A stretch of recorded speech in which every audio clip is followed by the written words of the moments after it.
Good morning વિદ્યાર્થી મિત્રો, કેમ છો ભાઈ બાળકો? મજામાં? જુઓ, આપણે ભાઈ પરમાણુઓની શરૂઆત કરી હતી અને પહેલા લેક્ચરમાં આપણે એનો ઇતિહાસ જોયો તો સંપૂર્ણપણે. ડાલ્ટનથી લઈ બેન્જામિન ફ્રેન્કલિન, થોમ્સન, અર્નેસ્ટ રધરફર્ડ, એમના બી બે ભાઈ તમે સમજો સ્ટુડન્ટ હતા, ગાઈગર અને માસ્ડન અને નીલ બોહર. હા, આના વિશે અભ્યાસ કર્યો તો આપણે ગયા લેક્ચરમાં થોમ્સનનું મોડેલ જોયું હતું, એની મર્યાદાઓનો અભ્યાસ કર્યો હતો અને આલ્ફા કણના પ્રકીર્ણનનો પ્રયોગ અને એના તારણો જોયા હતા. હવે રધરફર્ડે જે પરમાણુનું મોડેલ આપ્યું હતું એ કેવું હતું ભાઈ? રધરફર્ડના જણાવ્યા અનુસાર એ જે પરમાણુ મોડેલ છે એ સૂર્ય અને ગ્રહથી બનતા તંત્રની જે ગતિ છે એના જેવું, એના આધારિત હતું. જેમ સૂર્ય કેન્દ્રમાં સ્થિર છે અને બધા ગ્રહો એની આજુબાજુ શું કરે છે ભાઈ? ભ્રમણ કરે છે. હે ખ્વાજા મેરે ખ્વાજા દિલ મેં સમા જા, બસ એવી જ રીતે ભાઈ, એવી જ રીતે એવું કીધું એમણે. કોણે?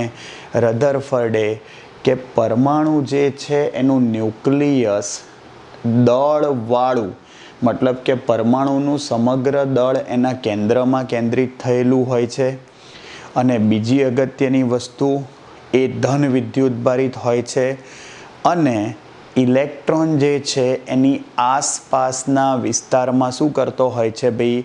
પરિભ્રમણ કરતો હોય છે વર્તુળાકાર માર્ગે. ખબર પડી? આ શું હતું ભાઈ? રધરફર્ડનું પરમાણુ મોડલ એણે આ સમજાયું હતું. પરંતુ એની કેટલીક મર્યાદાઓ હતી. સમજો, એ મર્યાદાઓમાં બહુ જ અગત્યની મર્યાદા એ હતી, એમના કહેવા પ્રમાણે પ્રચલિત ભૌતિક શાસ્ત્ર અનુસાર એવું કીધું હતું કે ઇલેક્ટ્રોન પ્રવેગી ગતિ કરતો હોય છે અને પ્રવેગી ગતિ કરતો ઇલેક્ટ્રોન જે છે એ સતત ઉર્જાનું શું કરે છે? ઉત્સર્જન. અને વિકિરણો ઉત્સર્જતો જાય સાંભળજો, જેમ જેમ વિકિરણ ઉત્સર્જતો જાય એની ઉર્જા અને પરિણામે ત્રિજ્યામાં ઘટાડો થાય છે. અને ત્રિજ્યામાં ઘટાડો થતાં છેલ્લે ઇલેક્ટ્રોન જોજો આવી રીતે બી ઉર્જામાં ઘટાડો થતાં ગોળ ફરી અને છેલ્લે ન્યુક્લિયસમાં ઘૂસી જાય. ઓ બાપા ભાઈ, એનો મતલબ કે રધરફર્ડના પરમાણુ મોડેલ અનુસાર આ જે ઇલેક્ટ્રોન છે એનો ગતિપથ જે છે એ કેવો હતો? કમાનાકાર. સર્પિલાકાર કહેવાય, કમાનાકાર કહેવાય, વર્તુળાકાર ના કહેવાય. વર્તુળાકાર તો એક્ઝેક્ટ ગોળ ગોળ હોય ને જ કહેવાય. આ તો અંદર અને છેક અંદર ઘૂસી જાય છેલ્લે. એટલે કે પરમાણુના કેન્દ્રમાં વિદ્યુતભાર શું થાય છે ભાઈ? જતો રહે છે. દેખાય? અગત્યની વસ્તુ, જો આવું થાય તો ભાઈ પરમાણુ અસ્થાયી થઈ જાય.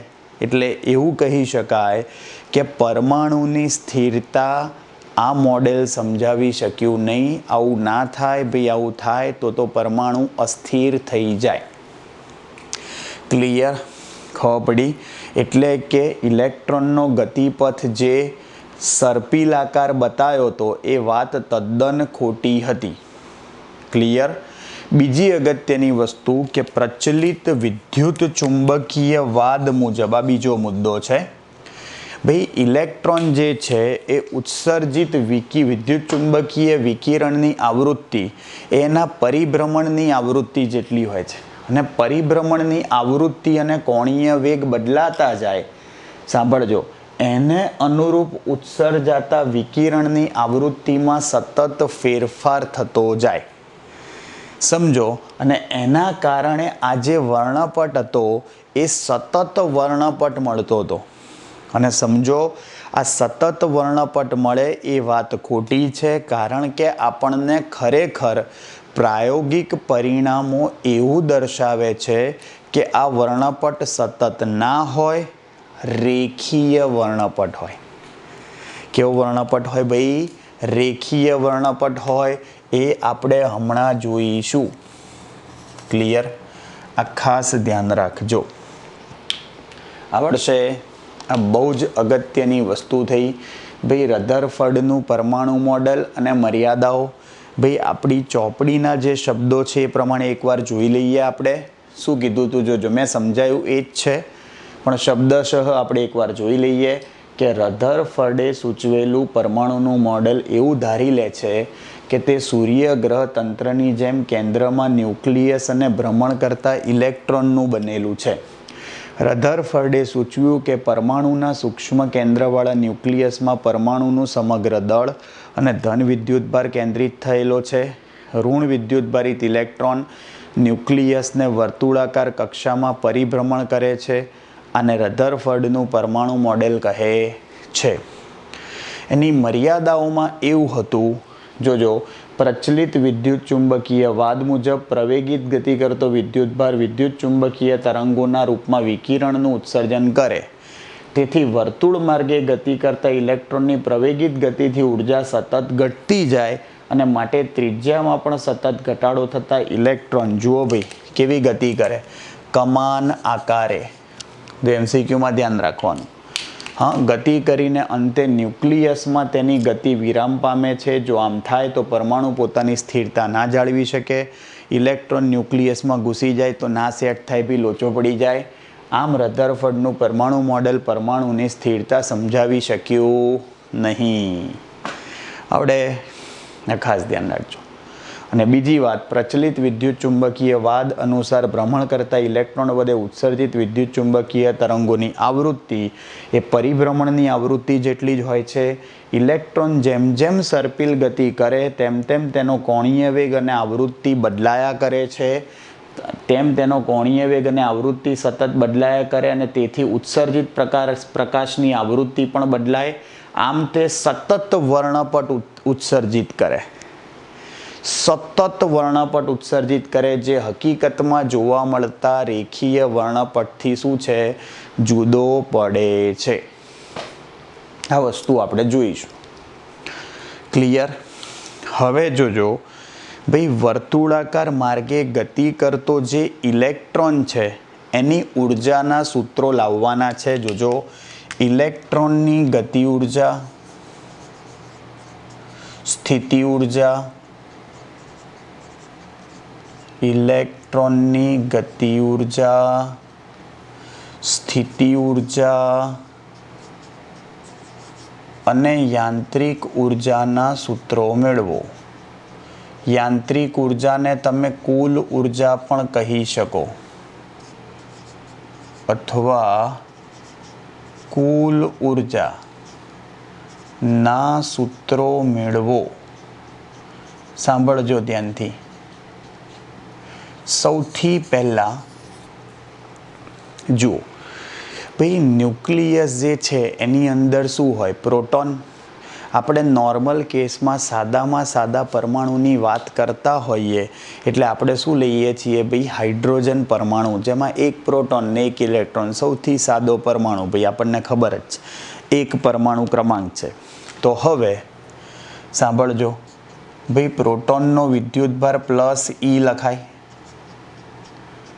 પ્રોટોનનો વિદ્યુતભાર +E અને ઇલેક્ટ્રોનનો વિદ્યુતભાર -E થાય. સાંભળજો, ઇલેક્ટ્રોનનો વિદ્યુતભાર -E થાય. ધ્યાનથી સાંભળજો ભાઈ, અગત્યની વસ્તુ જુઓ, આપણને શું કહે છે ભાઈ, જ્યારે પણ ઇલેક્ટ્રોન ન્યુક્લિયસની આસપાસ વર્તુળાકાર માર્ગે ભ્રમણ કરતો હોય ત્યારે ભાઈ જરૂરી કેન્દ્રગામી બળ કોણ પૂરું પાડશે, વિદ્યુત આકર્ષી બળ.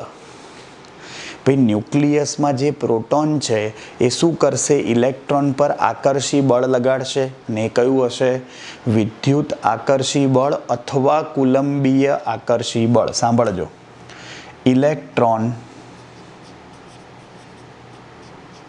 ન્યુક્લિયસની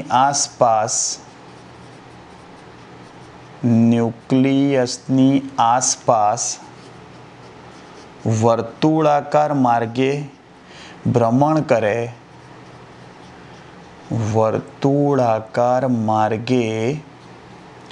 ભ્રમણ કરે તે માટે જરૂરી કેન્દ્રગામી બળ વિદ્યુત આકર્ષી બળ પૂરું પાડે છે. વિદ્યુત આકર્ષી બળ પૂરું પાડે છે.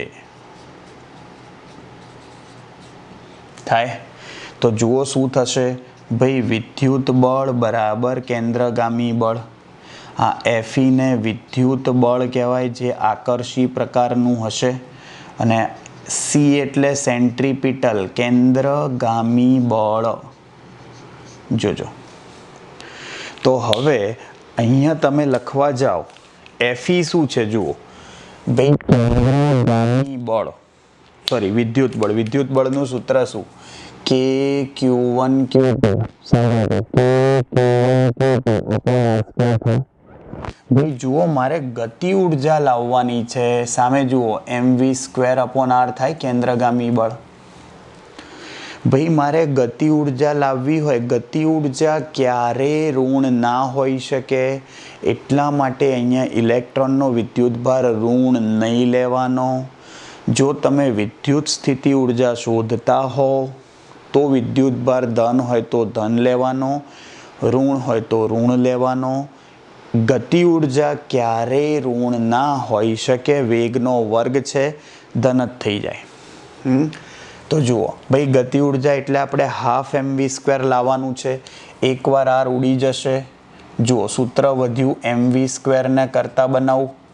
જુઓ ke²/r થાય, પણ કે ની જગ્યાએ હું 1/4πε0 લખી શકું e²/r. આવડે? ચલો બંને બાજુ હાફ વડે ગુણી કાઢો. હાફ જુઓ ગતિ ઉર્જા આવી ગઈ, તો આ 1/હાફ વડે ગુણું બંને બાજુ તો 1/8πε0 e²/r થાય. ભાઈ આ ગતિ ઉર્જા લાયા જુઓ તમે, તો ઇલેક્ટ્રોનની ગતિ ઉર્જા શું આવી? કાઇનેટિક એનર્જી કહેવાય ભાઈ એને. અને કાઇનેટિક એનર્જી કે બરાબર 1/ અથવા e²/8πε0r થયું. ક્લિયર? ખાસ ધ્યાન રાખજો, આ ઇલેક્ટ્રોનની ગતિ ઉર્જા લાયા. ચલો હવે ભાઈ પ્રોટોન અને ઇલેક્ટ્રોનની કુલ વિદ્યુત સ્થિતિ ઉર્જા. પ્રોટોન અને ઇલેક્ટ્રોનની ભાઈ આપણે બીજા ચેપ્ટરમાં બે બિંદુવત વિદ્યુતભારની વિદ્યુત સ્થિતિ ઉર્જાનું સૂત્ર લાયા હતા. શું હતું જુઓ, પહેલા એ સૂત્ર જ લખી કાઢું છું. U બરાબર કે Q1 Q2/r. યાદ આવ્યું? કે ની જગ્યાએ થશે અહીંયા 1/4πε0. એક વિદ્યુતભાર પ્લસ ઈ છે, બીજો માઇનસ ઈ છે. ભાઈ માઇનસ લખવું પડે અહીંયા. ઇલેક્ટ્રોનનો વિદ્યુતભાર ઋણ હોય અને ઇલેક્ટ્રોનનો વિદ્યુતભાર ઋણ હોવાથી અહીંયા માઇનસ નિશાની લખવી પડે. તો વિદ્યુત સ્થિતિ ઉર્જાનું સૂત્ર શું થાય? -e²/4πε0r. જુઓ આ તમારી વિદ્યુત સ્થિતિ ઉર્જા આવી ગઈ, અથવા વિદ્યુત ઉર્જા પ્રોટોન ઇલેક્ટ્રોનની. અને હવે કુલ ઉર્જા લાવો. ભાઈ આ કુલ ઉર્જાને તમે બંધન ઉર્જા પણ કહી શકો. એવું કેમ કહેવાય એ હું હમણાં તમને કહું છું. ચલો કુલ ઉર્જાનું સૂત્ર લાવવું હોય એને વિદ્યુત ઉર્જા પ્લસ ગતિ ઉર્જા. સ્થિતિ ઉર્જા અને ગતિ ઉર્જાનો સરવાળો થાય. સ્થિતિ ઉર્જા કેટલી છે જુઓ આ રહી, -e²/4πε0r પ્લસ e²/8πε0r. ભાઈ જુઓ આનો લસા લેશો તો અહીંયા આ 4πε0r આ 8 તો છેદમાં 8 આવે.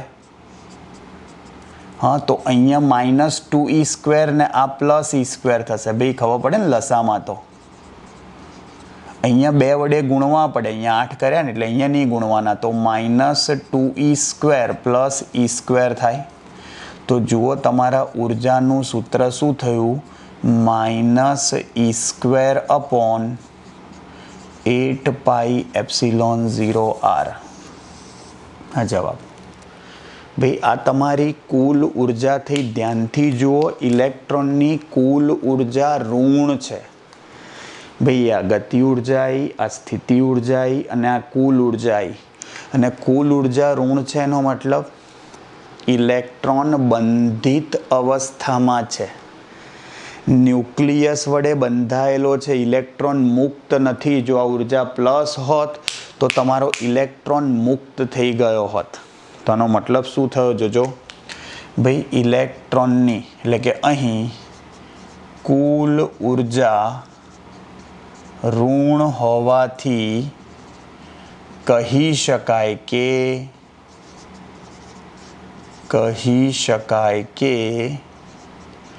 ઇલેક્ટ્રોન બંધિત અવસ્થામાં છે.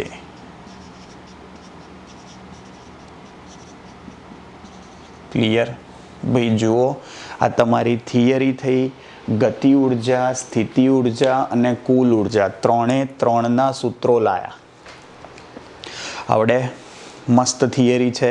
અને હવે જો હું અલગથી તમને MCQ માટે આ સૂત્રો શીખવાડું છું, યાદ રાખી લેજો, તમને સખત કામમાં આવશે. MCQમાં યુ, કે અને ઈ વચ્ચેના આંતર સંબંધો સમજાવું કઈ રીતે. જુઓ, કે અને યુનો તમે ગુણોત્તર લો. ગુણોત્તર એટલે ભાગાકાર. ચલો તો k/u લખાય. ચલો કે શું છે? e²/8πε0r. યુ શું થશે જોજો? -e²/છેદનો છેદ અંશમાં 4πε0r. ભાઈ 4πε0r ઉડાડી દો. જો અહીંયા છેદમાં 2 આવશે, છેદમાં 2 આવે અહીંયા. જો બાકી બધું ઉડી ગયું. શું થયું?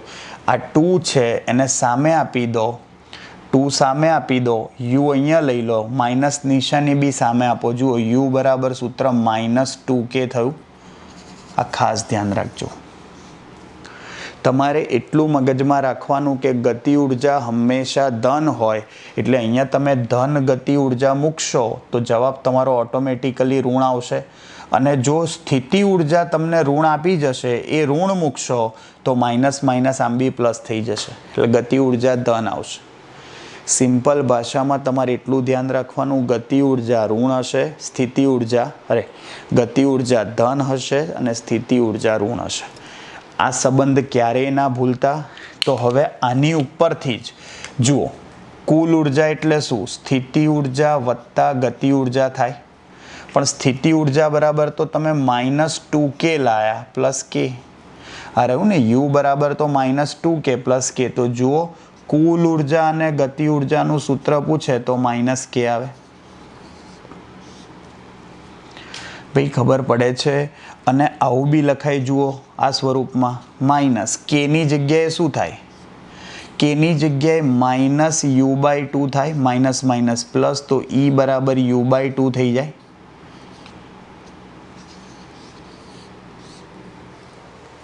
ભાઈ ખબર પડે છે? આ ત્રણ સંબંધ લઈ આવ્યા. કોઈ એક યાદ રાખી લો ને તોય ચાલે. u બરાબર -2k, e બરાબર -k, e બરાબર u/2. અહીંયા માઇનસ કેમ ના આવ્યું? કારણ કે સ્થિતિ ઉર્જા ઋણ હશે એટલે કુલ ઉર્જા ઋણ આવશે. સ્થિતિ ઉર્જા ઋણ હોય, કુલ ઉર્જા પણ ઋણ જ આવે. જો અહીંયા એ જ થયું. ભાઈ આ તમારી કુલ ઉર્જા આટલી હતી કે નહીં? ભાગ્યા 2 જવાબ આવ્યો. જુઓ 8πε0r. આ બહુ જ કામના સૂત્રો છે. આ સખત કામના સૂત્રો છે. હા, ક્યારેય ના ભૂલતા. MCQમાં સખત કામમાં આવશે. u બરાબર -2k, હા, પછી e બરાબર -k અને e બરાબર u/2. કોઈ એક યાદ રાખી લેશો તો પણ ચાલશે. આવડશે પાક્કું? જુઓ ભૈયા, રધરફર્ડનું પરમાણુ મોડેલ થયું, એની મર્યાદાઓ જોઈ અને ઇલેક્ટ્રોનની ઉર્જાના સૂત્રો લાયા. બહુ જ કામની થિયરી છે, ધ્યાન રાખજો, ઇમ્પોર્ટન્ટ છે.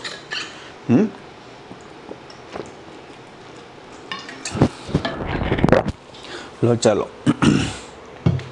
એના પછી હવે જોઈએ ભાઈ શોષણ અને ઉત્સર્જન વર્ણપટ. જોજો શું કહે છે, શોષણ અને ઉત્સર્જન વર્ણપટ.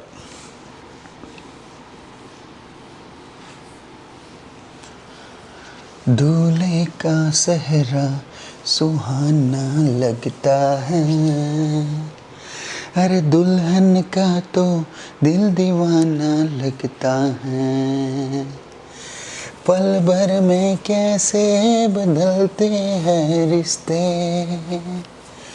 खुद भी तो अपना बेगाना लगता है, दूल्हे का सेहरा सुहाना लगता है, दुल्हन का तो दिल दीवाना लगता है,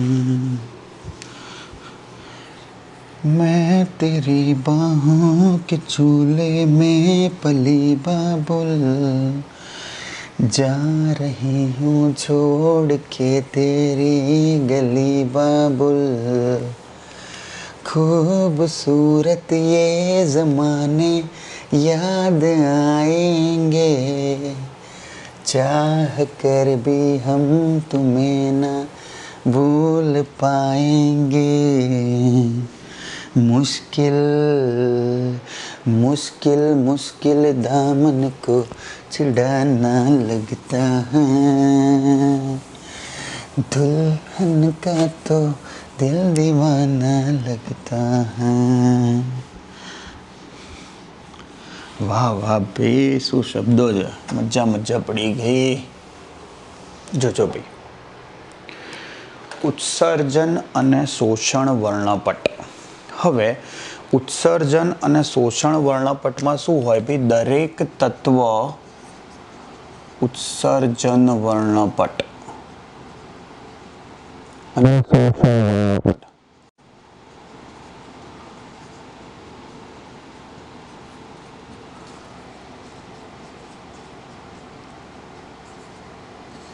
સાંભળજો, દરેક તત્વ ઉત્સર્જન પોતાના પરમાણુમાંથી ઇલેક્ટ્રોનના ઉત્સર્જન વડે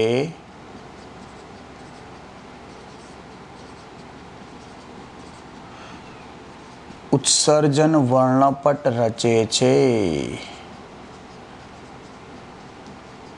સાંભળજો, દરેક તત્વ ભાઈ.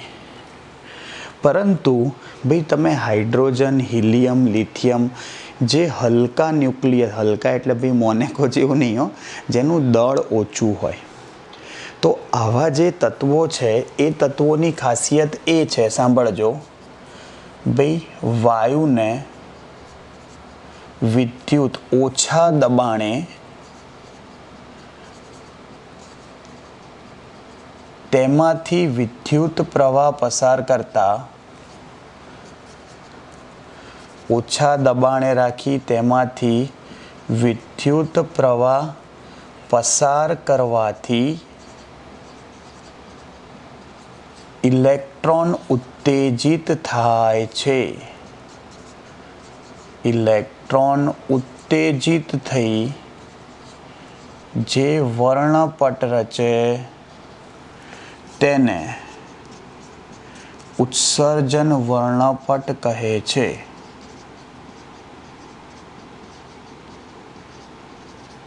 ઓકે, અને ઉત્સર્જન વર્ણપટમાં જુદી જુદી તરંગ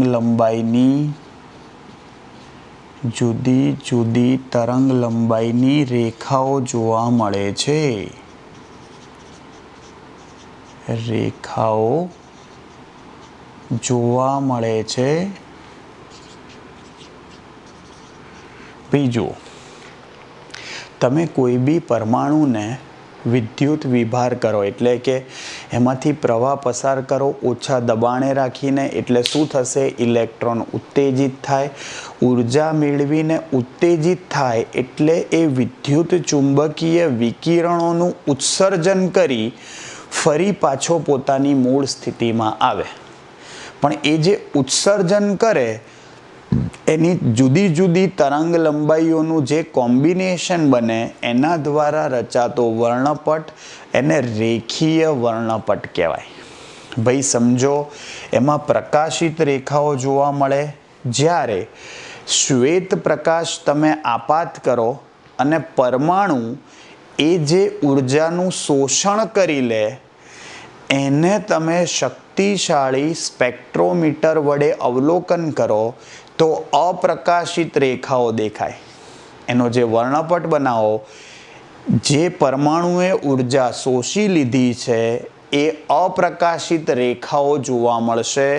એને શોષણ વર્ણપટ કહેવાય.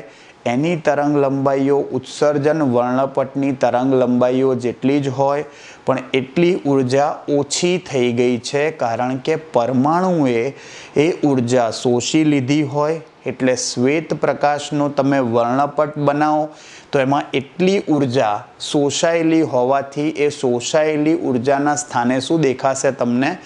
અપ્રકાશિત એટલે કે કાળી રેખાઓ. સમજ્યા? ધ્યાન રાખજો ખાસ. શ્વેત પ્રકાશ ના વર્ણપટમાં જે રેખાઓ શોષાઈ ગયેલી હોય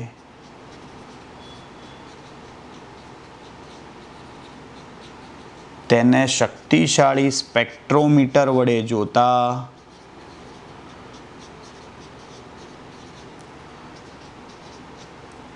જે ઉર્જા, એવું લખું છું ચલો, વડે જોતા તેની જગ્યાએ અપ્રકાશિત રેખાઓ જોવા મળે છે, અથવા કાળી, અથવા એટલો ભાગ છૂટી જાય કારણ કે એટલી ઉર્જા શોષાઈ ગઈ છે. રેખાઓ જોવા મળે છે જેને શોષણ વર્ણપટ કહે છે.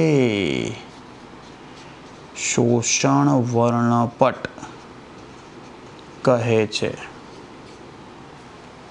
આ ખાસ ધ્યાન રાખજો. આમ ઉત્સર્જન અને વર્ણપટ, ભાઈ આ વર્ણપટ રેખીય વર્ણપટ કહેવાય છે. રેખીય વર્ણપટ કહેવાય છે. આપણે સાદામાં સાદા પરમાણુ હાઇડ્રોજન માટે વર્ણપટ શ્રેણીની રેખાઓ કેવી રીતે મળે એનો અભ્યાસ કરીએ. જોજો ધ્યાનથી. સૌથી પહેલાં ભાઈ બામર નામના વૈજ્ઞાનિક હતા અને એમણે શું કીધું હતું? જોજો,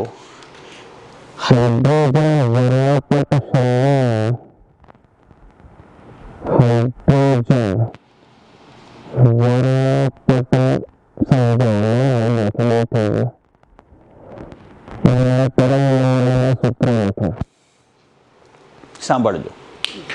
હવે હાઇડ્રોજન વર્ણપટમાં સૌથી પહેલા જે વૈજ્ઞાનિક હતા જેમણે આ શોધીતી રેખાઓ, એનું નામ છે બામર શ્રેણી. આખી શ્રેણી હોય, બહુ જ બધી તરંગ લંબાઈઓનો સમૂહ હોય જેને વર્ણપટ કહેવાય. જુદી જુદી તરંગ લંબાઈઓ સમાયેલી હોવાથી તેને વર્ણપટ કહે છે. ક્લિયર? જોજો અગત્યની વસ્તુ, સૌથી પહેલા બામર શ્રેણી એ વિદ્યુત ચુંબકીય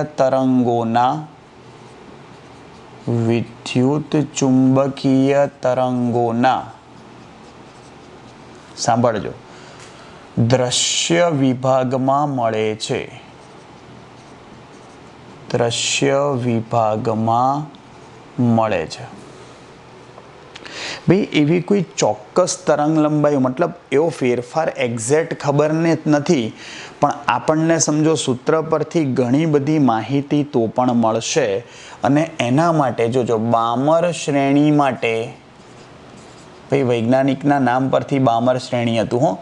બામર શ્રેણી માટે તરંગ લંબાઈનું સમીકરણ 1/λ, ખરેખર 1/λ ને તરંગ સંખ્યા કહેવાય. એટલે છેલ્લે આપણે વ્યસ્ત લઈને જવાબ લાવવો પડે. 1/λ સૂત્ર થાય r 1/2² -1/n², જ્યાં n પૂર્ણાંક સંખ્યા છે, પણ આ પૂર્ણાંક સંખ્યા કમ્પલસરી ગ્રેટર ધેન 2 હોય. આ 2 છે તો compulsory n 3, 4, 5 up to infinite આવી રીતે હોય. અગત્યની વસ્તુ ધ્યાનથી સાંભળજો. જો તમે n બરાબર 3 તરતનો અંક મૂકો ને 2 પછીનો તરતનો અંક 3 થાય, તો એના માટે સાંભળજો આ H આલ્ફા રેખા કહેવાય. એ પહેલાં જુઓ બીજી એક વસ્તુ ક્લિયર કરી દઉં. આ જે R લખ્યો છે એ શું છે? આરને રીડબર્ગ અચળાંક કહેવાય. ભાઈ એ પણ વૈજ્ઞાનિક હતા, એમના નામ ઉપરથી R જે છે રીડબર્ગ અચળાંક, અને એનું મૂલ્ય યાદ રાખજો ભાઈ. રીડબર્ગ અચળાંકનું મૂલ્ય છે 1.097 મીટર ઇન્વર્સ. 1.097 ગુણ્યા 10⁷ મીટર ઇન્વર્સ. ભાઈ આ તમારા રીડબર્ગ અચળાંકનું સૂત્ર અને મૂલ્ય થયું. આવડશે? અગત્યની વસ્તુ જુઓ, આ કિંમત અહીંયા મૂકીશું હમણાં. હવે જુઓ વારાફરથી લાવીએ. હવે જો તમે n બરાબર 3 મૂકો ને તો એને H આલ્ફા રેખા કહેવાય. પહેલી રેખા હાઇડ્રોજન વર્ણપટ છે, એમાં બામર શ્રેણીની પહેલી રેખા જે છે પ્રથમ રેખા અથવા H આલ્ફા રેખા કહેવાય. એને તમે પ્રથમ રેખા પણ કહી શકો. ધ્યાનથી સાંભળજો અગત્યની વસ્તુ. તો આ 1/λ આલ્ફા લખું અથવા H આલ્ફા લખું તો આ જવાબ લાવો ને તમે જોજો. આરની કિંમત ડાયરેક્ટ લખું છું. 1/2 નો વર્ગ 4 થાય, 3 નો વર્ગ 9 થાય. લસા લેતા આવડે? 9 - 4 5 લખાય, તો 5r/36 નીચે 9 ચોક 36 થાય. જુઓ તમે લેમ્ડા આલ્ફાનો જવાબ લાવો તો 36/5r લખાય. r છે 1.097 10⁷. ભાઈ આ 1/λ ની જગ્યાએ મેં લેમ્ડા લખ્યું એટલે વ્યસ્ત લખ્યો છે. મીટર ઇન્વર્સની જગ્યાએ એકમ મીટર થઈ જાય. આનું સાદુરૂપ આપીને જવાબ લાવો 6.563 આવશે, 10⁻7 આવશે. ભાઈ મીટરને એંગસ્ટ્રોમમાં ફેરવો તો 10⁻10 થાય. જુઓ અહીંયા 10 માંથી 7 જાય તો 3 આવે, તો આ 6563 એંગસ્ટ્રોમ થાય. આપણને ચોપડીમાં નેનોમીટરમાં આપ્યું છે તો આપણે 9 લખી કાઢીએ ભાઈ, નેનોમાં ફેરવીએ. ચલો તો 656.3 નેનોમીટર જવાબ આવશે. અહીંયા 10⁻2 રહે ને. આ બામર શ્રેણીની આલ્ફા રેખાની તરંગ લંબાઈ છે. સૌથી ભાઈ આને મહત્તમ, આ પ્રથમ રેખા છે ને એ હંમેશા તમને મહત્તમ તરંગ લંબાઈ આપે. કેવી? મહત્તમ તરંગ લંબાઈ. અને યાદ રાખો જે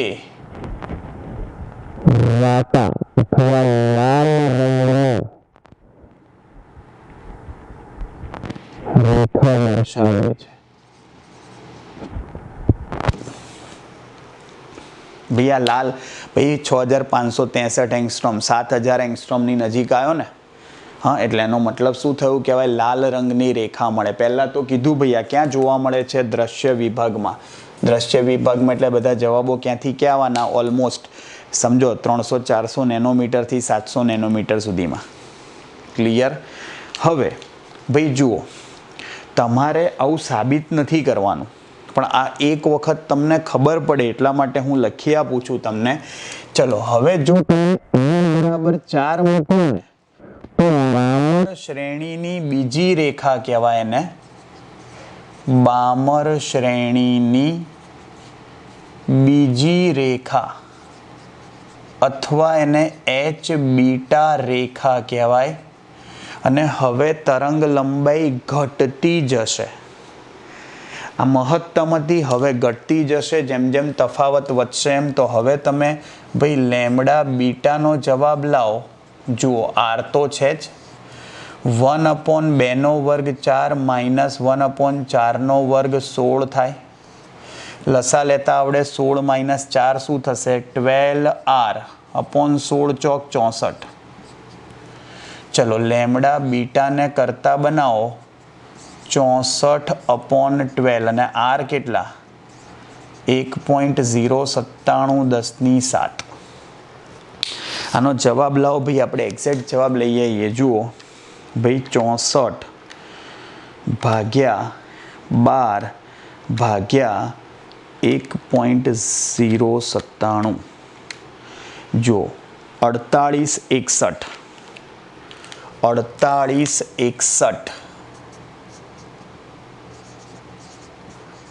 10⁻⁷ મીટર આવ્યું.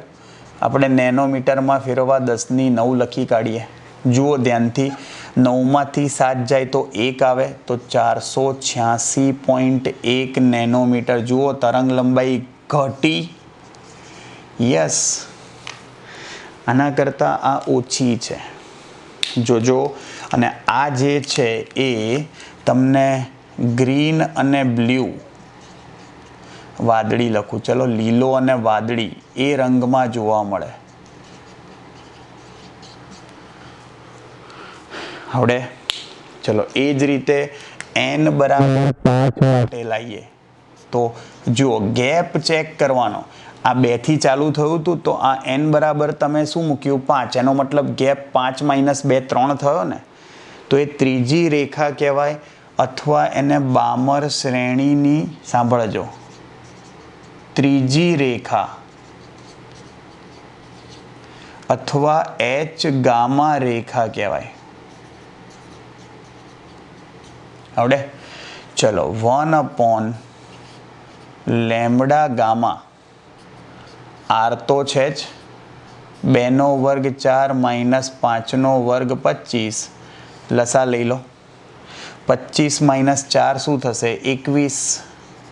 R અપોન ભાઈ 25 ચોક 100. ચલો લેમડા ગામાને કરતા બનાવું, ઉલટી લઈ લો. 100 ભાગ્યા 21 R કેટલા? 1.097 10⁻⁷. ઉપર લઈ લો ભાઈ. લેમડા ગામાની કિંમત 434.1 આવે છે કે શું આવે છે, પણ લઈ આવીએ ચલો એકવાર. 100 ભાગ્યા 21 ભાગ્યા 1.097. 434.1 જ આવે છે. 10⁻⁷ મીટર થઈ. મીટરને નેનોમીટરમાં 9 લખવાના. 10⁻2 બચી અંદર આપી દો તો 434.1 થઈ જાય. સમજણ પડે છે? આ ગામા થઈ અથવા બામર શ્રેણીની ત્રીજી રેખા થઈ. આવું કરતાં કરતાં ભાઈ તમે સમજો, n બરાબર અનંત મૂકી દો તો એ બામર શ્રેણીની અંતિમ રેખા કહેવાય. અને અંતિમ રેખા એટલે ભાઈ તમે એને સીમા રેખા કહી શકો. લિમિટ આવી ગઈ, એનાથી આગળ કશું જ ના હોઈ શકે. પૂરું થઈ ગયું. પછી બધું ઝાંખું દેખાય વર્ણપટમાં, કંઈ ના દેખાય. આમાં જુઓ, n બરાબર અનંત મૂકી દો તો 1/∞0 થઈ જાય. 1/∞0 થઈ જાય તો 1/4 જ બચ્યું, તો R/4 થયું. તો લેમડા શું થઈ જાય? જુઓ, હા, આ લેમડા. અને ભાઈ જોજો, લેમડા અનંત માટે r/4 હતું, ઊંધું લખું તો 4/r થાય. ભાઈ r/4 હતું ઉલટી, 1/∞ તો 0 થઈ જાય. r/4 ઉલટી કરાયું 4/r, અને 4/r શું થશે? જોજો r કેટલો છે? 1.097 જુઓ આનો જવાબ લઈએ. 4/1.097, 4/097, 3.3646 આવું આવે છે. 3646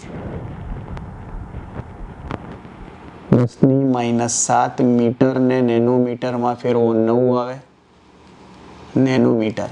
364.6 થઈ સાંભળજો.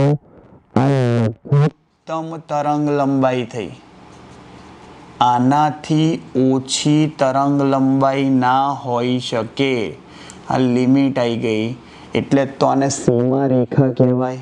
તમે સમજી ગયા છો કે ભાઈ જે રેખાની તરંગ લંબાઈ તમારે શોધવી હોય, જુઓ આખું મેં ડિટેલમાં સમજાવ્યું. તમારે બધું સમજાવવાની કોઈ જ જરૂર નથી. થિયરી પૂછાય તો તમારે સીધું જ લખી કાઢવાનું છે.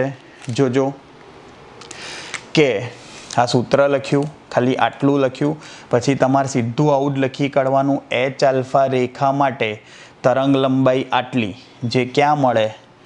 લાલ રંગ લખ્યું જ છે. આ લીલો અને વાદળી H-β રેખા માટે, બરાબર. અને છેલ્લે H ગામા, ભાઈ આ ઓલમોસ્ટ જાંબલી રંગનો દ્રશ્ય પ્રકાશ મળે. આ બી જાંબલી જ કહેવાય. સૌથી ઓછામાં ઓછી તરંગ લંબાઈ એ જ હોય, પણ આમ જોવા જાવ તો સહેજ નજીક જતા રહ્યા ભૈયા. ખબર પડી? જોજો અગત્યની વસ્તુ જોજો. હવે આનાથી ઓછી તરંગ લંબાઈ ના હોય, ખાસ ધ્યાન રાખજો. આ ખાલી બામર શ્રેણી મેં બતાવી છે. આ જ રીતે વૈજ્ઞાનિકોના નામ પરથી લાયમન, પાશ્ચન, બ્રેકેટ અને ફંડ શ્રેણી પણ શોધાઈ. દરેકે દરેક શ્રેણી હાઇડ્રોજન માટે જ હતી, પરંતુ ખાસ ધ્યાન રાખજો, લાયમન શ્રેણી એ અલ્ટ્રાવાયોલેટ વિભાગમાં, એટલે કે વિદ્યુત ચુંબકીય વર્ણપટના પારજાંબલી વિભાગમાં, જ્યારે પાશ્ચન, બ્રેકેટ અને ફંડ શ્રેણી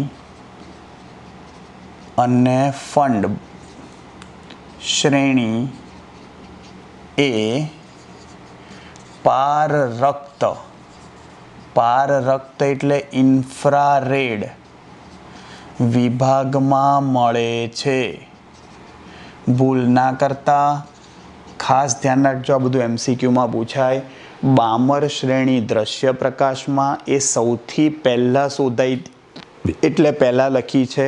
બાકી સૂત્રની રીતે જોવા જશો તો પહેલી લાયમન શ્રેણી આવશે. બતાવું, જોજો. હવે જોજો ભાઈ, લાયમન શ્રેણી માટે લાયહેડ એ જોજો, એનું સૂત્ર આવું છે: 1/λ બરાબર r, 1/(1² - 1/n². સમજી ગયા? જ્યાં n બરાબર 1 2 3 4 અપ ટુ ઇન્ફાઇનેટ. સોરી, 1 ના આવે, તરતનો અંક આવે, પછી 2 થી ચાલુ થાય. એકનું એક ના મુકાય, અનંત થઈ જાય. જુઓ આનો મતલબ શું થયો ભાઈ? તમને શું ખબર પડી? આની જેમ જ તમને એવું પૂછે કે લાયમન શ્રેણીની મહત્તમ તરંગ લંબાઈ શોધો. તમારે તરતનો અંક મૂકવાનો, એના પછી જે તરત આવતો હોય ને એ મૂકવાનો, એને મહત્તમ કહેવાય. એટલે તમે n બરાબર જો 2 મૂકી દો ને તો એ મહત્તમ કહેવાય. 3, 4, 5 ઘટતી જશે તરંગ લંબાઈ, અને જો n બરાબર ઇન્ફાઇનાઇટ મૂકી દેશો તો એ લાયમન શ્રેણીની લઘુત્તમ તરંગ લંબાઈ આવશે. અને યાદ રાખજો, એ ક્યાં મળશે? અલ્ટ્રાવાયોલેટ પારજાંબલી વિભાગમાં મળે. આવડશે? અગત્યની વસ્તુ જુઓ શું કહે છે.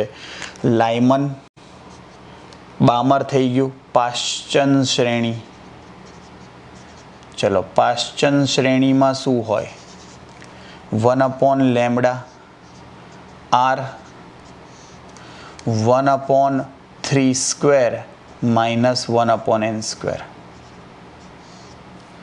જ્યાં n બરાબર જુઓ 4 થી ચાલુ થાય, 4, 5, 6 એવી રીતે.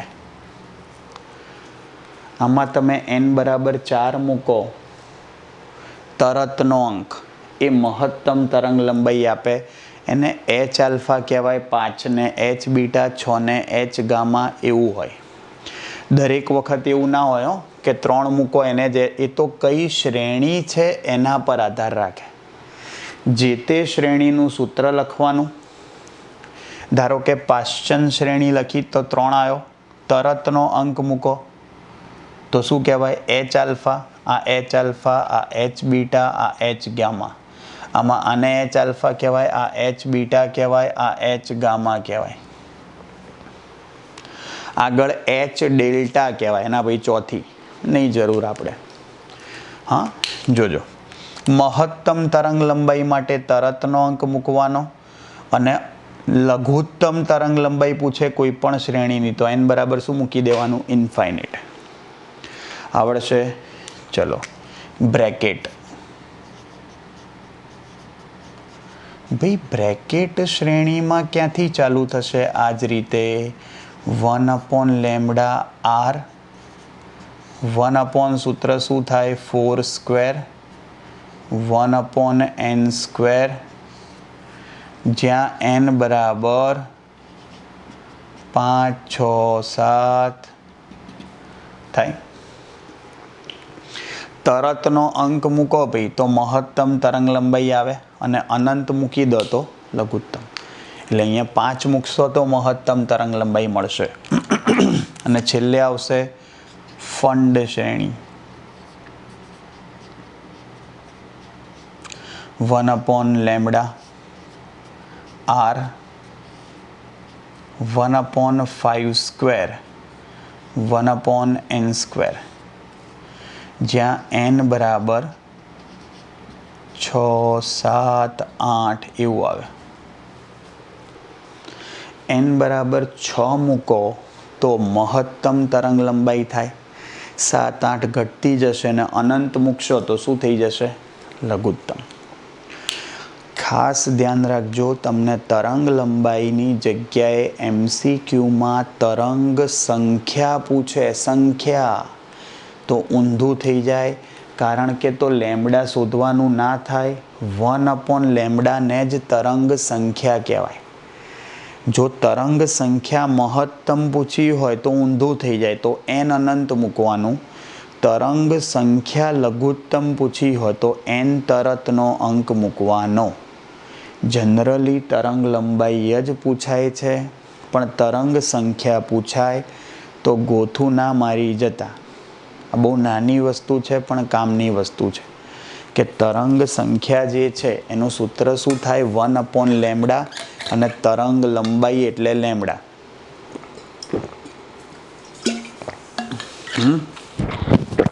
જુઓ, અને કદાચ અહીંયા તમારે આવૃત્તિનું સૂત્ર શોધવું હોય, આવૃત્તિ, તો આપણે બામર શ્રેણી માટે શોધીએ. ચલો,